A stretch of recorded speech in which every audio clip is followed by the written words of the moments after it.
امروز می‌خوایم ببینیم که مدیرتون رو چقدر می‌شناسید.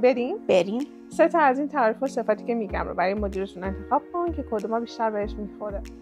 صبور، خوش اخلاق، اهل سفر، خوشخنده، ورزشکار، باسواد، تحلیلگر. خوش اخلاقن؟ خیلی خوش اخلاق هستن.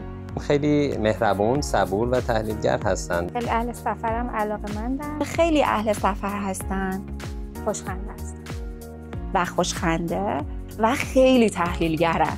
امروز ما با همکارتون صحبت کردیم، یه سری ویژگی و صفت به اونا گفتیم. هر کدوم از اینا 3 تاش که بیشتر به شما میخورد انتخاب کردن. میخوایم ببینیم چقدر خودتون رو از دید بچه‌ها میشناسید. صبور؟ نه. خوش اخلاق؟ شاید. اهل سفر؟ بله. خوشخنده؟ بله. ورزشکار؟ شاید. باسواد؟ بله. تحلیلگر؟ نه، چون من فکر می‌کنم بیشتر عملگران. مرسی.